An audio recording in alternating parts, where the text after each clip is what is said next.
Good afternoon and welcome to High Noon with Holmes. My name is B. Chris Simpson, and we are jumping right into the second part of our interview with Tamika Mitchell.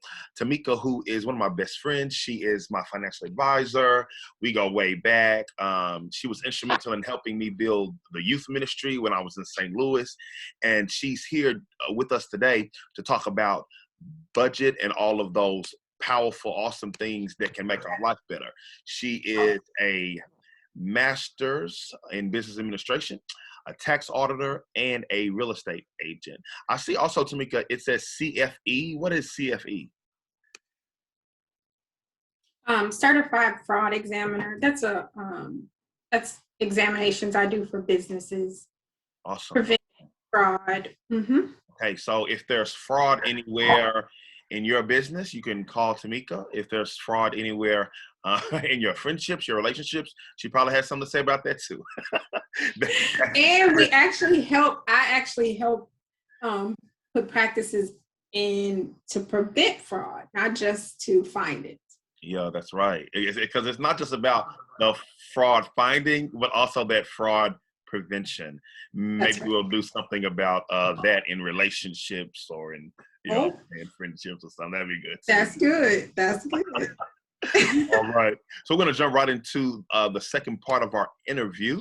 I'd like to start off the interview by asking, how can we benefit from changing our money mindset? We know that it's not just nuts and bolts. It's not just about math, but it's about the mind. So what benefits are there in shifting that mindset? So I like to make biblical references. Mm-hmm. And for this one, we're going to look to Luke 14:28. Budgeting is one of those, budgeting is like creating a blueprint.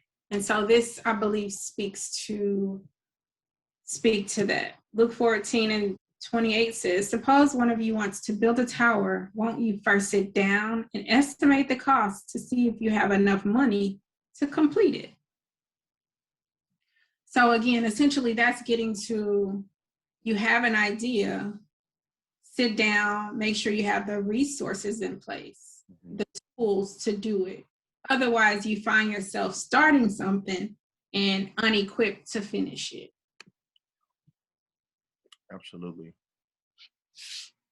With that, so we started this part one off talking about what to do with your refunds. In this segment, I want to really cover what to do if you're not getting a huge refund, right? There are some things that we should all just be doing as part of our checkups to becoming financially free. Mm-hmm. The first one is shifting our money mindset. So, Chris, this is a big one. We have been ingrained with certain thoughts around money. And because of that, we don't even know that they're wrong. Mm-hmm. That's why you look around and most people are in similar situations, right? Yeah. It's not that we all are bad. It's that we're all acting out of our past experiences, what we've been taught, and or out of ignorance, right? So some of our parents and grandparents did what they needed to do simply on survival. Mm-hmm. As we grow out of that, we learn more and more that we don't want to just merely survive, we want to thrive. And so to me, surviving, the new age version of surviving looks like you have a car note, you have rent or a mortgage, and after that, you barely have any money left over. Mm-hmm. And so a lot of these concepts of, becoming house poor and slaves to cars, right? Or need to get a new car every 2 years. A lot of this is just stuff that we see other people doing and or, okay, well, mama did it and And so I think it's just important for us to go ahead and put a pin there and say, okay, let's start challenging some of these habits that we've grown up in.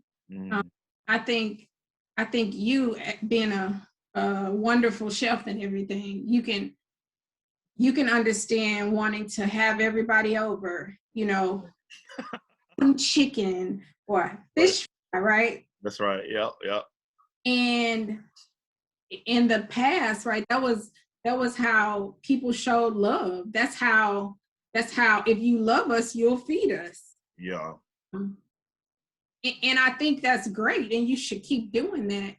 But we need to make sure that these choices, that when we have to go buy this fish and this chicken and the 20 sides you're going to make, right, that fit into our financial longer term goals, right? Mm-hmm. Yeah, that it's about having a plan. It's about not being haphazard, but doing good things, but keeping good things good. Because a lot of times our mindset with money and sort of incorrect ways we think about it leads to these incorrect actions. And so the reality is, it may be a good thing to want to provide for your children, a good thing to feed the people you love, keep families together, because some of our houses is the family house, the house where we're always going to have people over, or it's the house where host the youth group or host the young adult ministry, whatever right. the case may be. It's like, yeah, those are good things, but you want to keep those things good. It's like, right. If you go into debt to do a good thing, then it's like pulling away from the good thing itself. So how can we keep good things good? That's right. That's right. And so I think we can apply that shift in mindset for everyday things as well as major purchases. So another thing that I think we've been passed down to is not planning ahead. So Mm-hmm. we're reactive. So, your car break, and then all of a sudden you're like, okay, well, we're just gonna go buy a new car. And a lot of times those decisions haven't been well thought out. Like, have we evaluated all alternatives? Is it going to be cheaper for us to keep this car, repair it because it's paid off? Right. Just going to get a car note that might be an additional $500 out of your monthly income, right? Mm-hmm. So I think that's another piece, making decisions that are for our long-term future versus just short term. Oh, well, I need to get to work tomorrow. Yeah. Because you get to work tomorrow don't mean you should go buy a new car. Right. Yeah. Let's pause. Let's get a friend to take us to work. Let's catch a bus to work and actually make a sound decision that will be most beneficial to our financial future. Yeah, absolutely. I agree.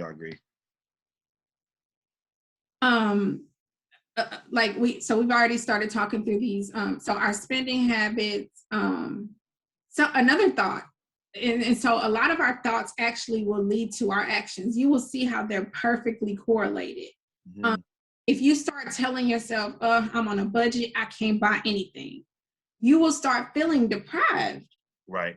Start believing that. But if you are like me and say, oh, I'm on a budget, therefore I don't want to spend my money. My goal is actually not to deprive myself. My goal is actually to keep as much of my money as I can. Right. Oh, I don't say, oh no, I can't do that. I say, oh no, I don't choose to do that. Yeah. Actually choose something different. So saying no to one thing is actually saying yes to something else, which is often yourself and your future. And that's another short term versus long term. Saying no to something in the short term could mean saying yes to something else in the long term. Mm-hmm. And then I also think it's important for us to pause and recognize, why is it that we often go to work every day and find ourselves living check to check? Meaning, if your job failed to pay you on one Friday, you would be in a downward spiral. Like your life would be completely out of whack. Your account would be overdrawn, right? We need to pause because that should not be normal. It has been normalized, but it should not be. That goes back to thinking and planning ahead. If we don't have an emergency fund, certainly missing any of our paycheck. Like if your check was short without an emergency fund, you're in trouble. So I think, again, we have to get through, start there thinking through, okay, some of these habits that we've learned, that we've been taught, they are wrong. No one meant maybe to steer you wrong when it comes to your family and your values. But if they didn't know, if they don't know the things we know now, then they couldn't give it to you. So are we out spending most of our money on food and shopping? If you are in debt, if you're living paycheck to paycheck, you should not, that would not be considered a good use of your funds. Mm-hmm. So just start to think ahead. Like, what if we cooked at home this whole week? What type of savings does that provide for us? And just start those types of small things will actually help you to build a savings account that you can then be comfortable with. Another question I wanted to ask, why is creating a budget so important? And also, how do we do it? We've been talking already sort of about a budget and shifting our mindset, but now sort of the nuts and bolts of it. Why is the budget important? And what are just some tips that we could do to create one that fits us? So a budget is so important because now you get to tell your money where to go versus trying to figure out where your money magically disappeared to. And I think in that, the Bible speaks to this as well.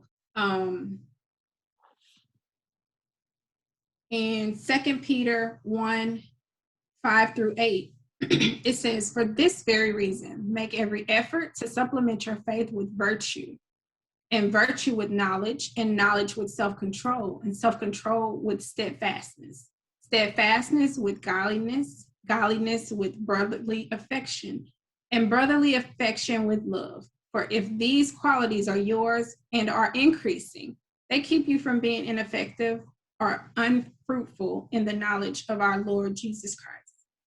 So I think this is amazing. Essentially, this goes back to your thoughts, controlling your actions controlling your outcomes. So essentially, you need to have virtue. Once you gain this knowledge, it will be hard, right? It will be hard to create a budget at first, but it will be harder to stick to that budget. Right. The self-control becomes important. And then the steadfastness, because you will get weary about feeling deprived. You will get weary that, you didn't get to buy yourself the new piece of furniture, a new phone, or you didn't buy your child or daughter the latest gadget, right? Someone else has it and they bought it and you want it, Right. And they have it too, because they also are included in this group. Yeah. Of people who are living, out of bounds or out of alignment with what God says for us, right?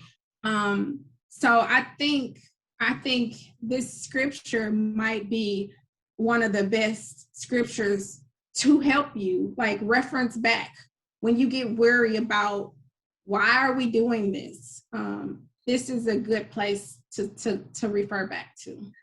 Yeah, I mean, Tamika, what you're saying is super impactful. That just like I take my own personal experience, budgeting can be difficult because, they say one of the key reasons, leading causes that people divorce is because of finances. Like, our money is tied up in every part of our life. That's right. And so the pressure you can feel by even looking at it, you have to sort of even get up enough strength and courage to look at the money. Sometimes it's hard to even look, and you get overwhelmed because it's like, you get paid twice a month. Sometimes people get paid weekly. Other times people get paid monthly.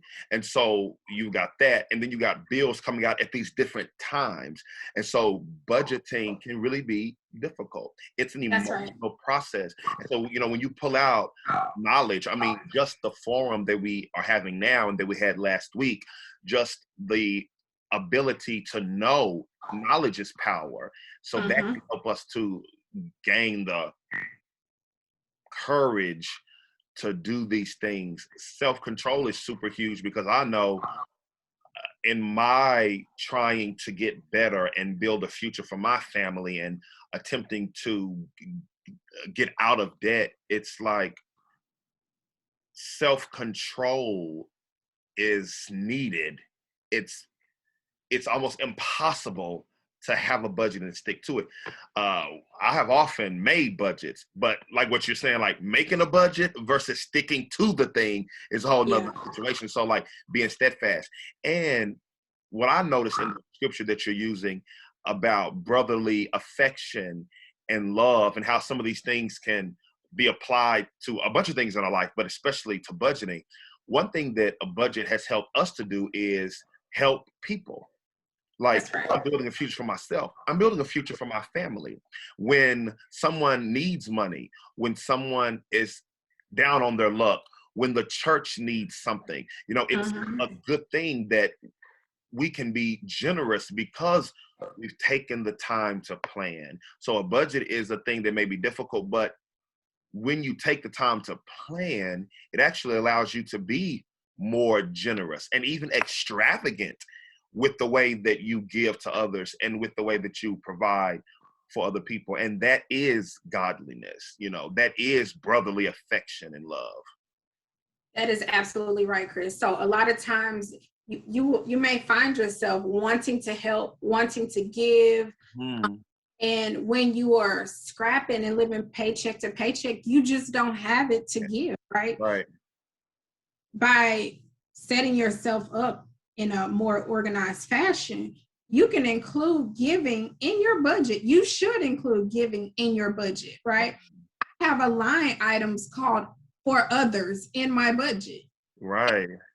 Right. And so it creates that opportunity, but it also creates that boundary. So when someone calls me to ask me for something, if I have it and I want to support that cause, sure. If not, I'm not going to give them my mortgage money. Right. That to then send me down into a spiral, and then we all out of control and nobody can help anybody, right? So it's that boundary, but it's also that opportunity, right? So I think that's a perfect point. So when we start talking about budget, you mentioned how it can be overwhelming. I think that budgeting, when you break it down into smaller pieces, as I have, so I've created a template in a spreadsheet that essentially allow you to type in your income, what you make. Then it asks you for all the different categories. So I've organized it by necessities, by wants, by thing. They're in categories in a way so that if you need to quickly look and identify this month, we need to cut back on something. You can go right to the perfect category and figure out, okay, here's where it should come from, and here's how much we have to keep everything else on track. So it's more about taking control of your finances, your situation. It allows you to be a good steward, like we just talked about, defining where you want to spend your money.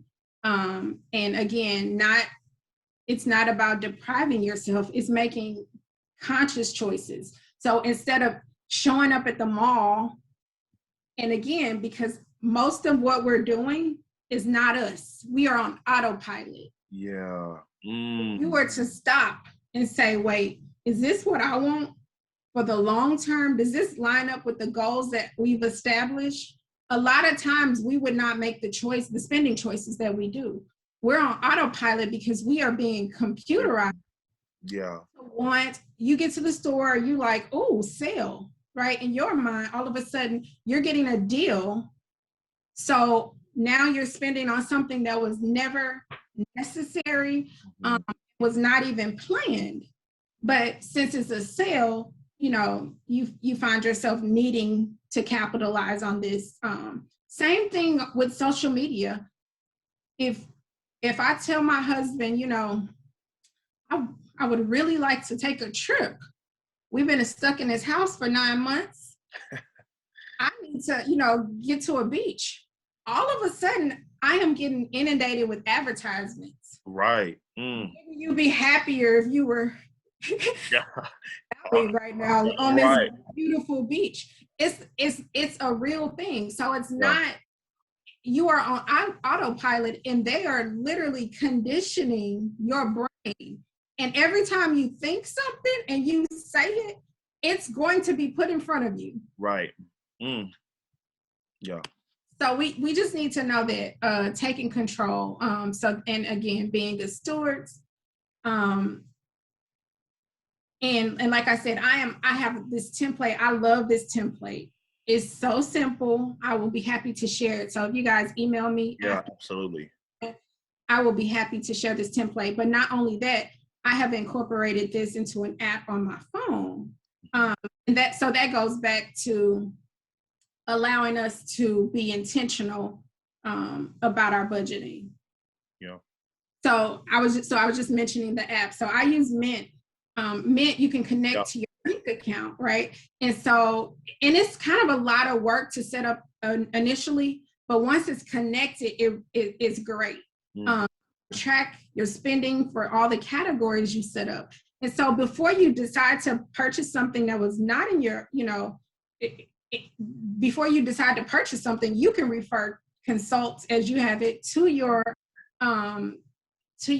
budget to see if this is a purchase that is part of our financial plan. Yeah. And then I want to also throw out there too that we make budgeting a family affair. So we talked about these mindsets that we pass down, and we often want to give our kids things that we didn't have. We normally think about that when it comes to like materialistic things or even education, right? We like to give our kids opportunities that are better maybe than the ones we had or the generation before. But we think, my husband and I, budgeting and financial literacy are on the top of the list with spirituality that you need to give to your kids. So our kids should not have the ignorance that we had as kids when it comes to money, because they are being exposed.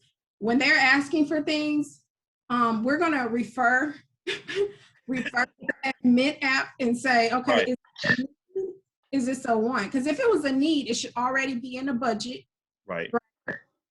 If it's a want, then we have to talk about what, is that part of, is that category in the budget already utilized for the month? And if so, that's fine. You'll have to wait. We'll have to put a little more money away. And that can wait. But that's another thing. Our kids are already being conditioned too for right now. So when they come to you, they're like, hey, I need a new pair of Crocs. Right. So can we go ahead and go to the store when you get off work? And I'm like, no, we're not going to do that. Number one, let's check this budget. If we have other shoes to wear, this is not a need. Right. And so just keeping your family included, helping them, let them help you create the budget. That's another great thing for groceries. Grocery budget, and let them tally as you're putting things in your cart. Oh, that's a great exercise just to get the kids involved. Absolutely. Okay, so let me ask another question. This will be our question that we sort of end on. What are some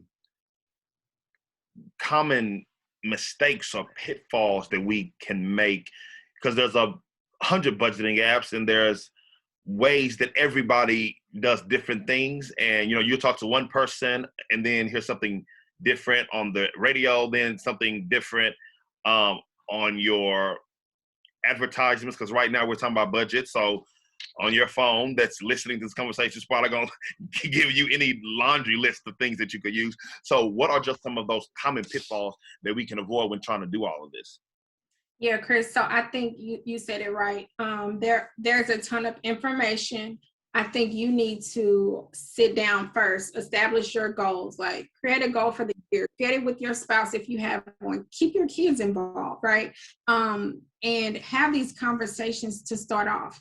But as you go, seek knowledge. Seek knowledge. I keep saying that it's so much information out there for you. That will help you. And so here are some of the things that we absolutely need to avoid. So we talked about having that emergency fund. If you have an emergency fund, you will not find yourself being stuck going to payday lenders or check cashing places, you know, where you need to borrow maybe just $200 until Friday.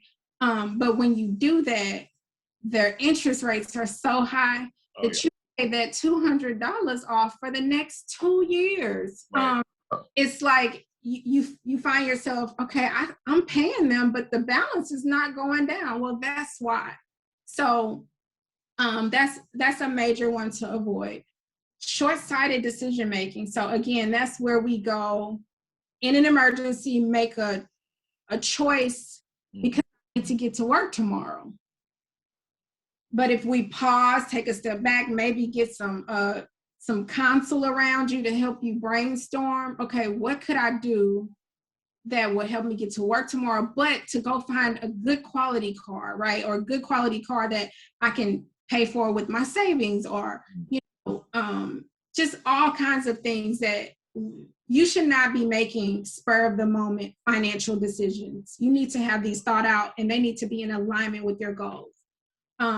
Being in denial. You mentioned how you may get overwhelmed. It might be so many bills. You know, back in the day, parents would be like, don't answer that phone, right? Right. Talk to those bill collectors, right? A lot of us still do that now. If you have it, you just stop talking to them altogether. And that actually is a compounding bad decision making, because a lot of times you can talk to creditors, you can tell your situation, you can work out a plan as it pertains to your situation, but being in denial and letting it pile up, it just buries you deeper and deeper. Showering your kids with stuff instead of time. Yeah. I feel like our age group, we really are suffering a lot from this, because we often want to give our kids the things that we didn't have as kids, which is everything, right? They don't need everything. They don't need gadgets. They don't need a new tablet because they cracked the tablet, because you know you bought them a new tablet last year and they cracked that tablet. Okay. So let's not think that we're giving them love by giving them things, right? We can actually stop spending so much on gadgets and shoes and clothes for our kids as we're filling them and trying to fill their voids, and actually just take out some time and spend with them. Pull out the old Monopoly and Uno games, right? Yeah. Watch a movie on Netflix, not on cable, because again, if you are living check to check, you cannot afford cable. That's one of the things that you should choose for yourself to cut out. Like, go ahead and get the $20 Netflix or Hulu, and we're going to cut that $100 cable expense, because that's not something we can afford while we're living our journey to financial freedom. Yeah. Tamika, it's so funny that you say kids. It's like, as parents, we know this. We know that the things that our children don't need, but we do it anyway. And how much is it for our children versus how much is it for us? And that's why, you know, when you're talking about this mindset the mindset is so important. We think that budgeting is just about numbers, spreadsheets, but actually it's about more. The numbers, the spreadsheets, it's the stuff we do to bring about financial freedom, which brings about peace, which brings about us not having to live in a way that is trapped. Prioritizing. We all know that on Christmas Day, especially the younger our children were, Christmas Day, you buy them these expensive gifts and they come in these big boxes. And I look over at my daughter and my son, and they're playing in the box the big gift came in. And it's just like, just rethinking, and maybe not even rethinking, but actually thinking. Some of us, and I've been here where you are actually thinking for the first time on some of these things that you never even thought were a problem. So that's right. Oh yeah, don't get me started on Christmas. Right. Because a lot of people are still paying for Christmas presents. Yeah, all year. That's right. Today. Yeah. And so we're gonna have to use our refunds, right, to just try to get us out of the debt that we went into for buying Christmas gifts, which people have already put down as of February. So that very good point. The next one is about borrowing beyond our means. Now this, again, this is so ingrained in us. Just because the bank will approve you for a mortgage that utilizes 50% of your income does not mean you should get it. It doesn't mean it's in your best interest, right? Same thing for cars. Like if you have to finance a couch, you don't need that couch. Like you can wait, save some money. It's we're in this environment of lending, you get a loan. And just because they will give it to you, you take it.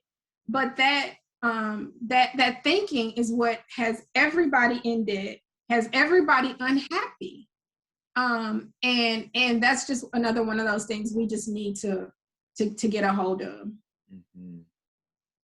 And then finally, not saving each month. So if you're not saving a portion of your monthly income, we need to stop that as well. You're not going to get out of debt spending every dime that you get. It's the math doesn't work, it doesn't work like that. So we need to make ourselves a priority. We need to say no to all the spending and all the ads that are being thrown in your face. Make a conscious choice to avoid these pitfalls. Well, Tamika, you've done an amazing job. It's been very informative. It's been spiritually challenging. And I think that everyone who's tuned in, if you're anything like me, you've really benefited. For more financial education, feel free to email Tamika at holmesbytamika@gmail.com. Not only is this her job, but it's also her ministry, and it's her gift. And so she is insistent on you guys contacting her if you feel that you need some encouragement or even some clarity on some of the things discussed today. Feel free also to comment and ask questions in the chat and in the comment section below. And feel free to share this. A lot of our family members, our friends need to know more about money and how to spend it and how to be blessed. Tamika, we are super blessed by everything that you said, and we want to thank you for joining us. Thank you. All right. Until next time, we appreciate you for tuning in.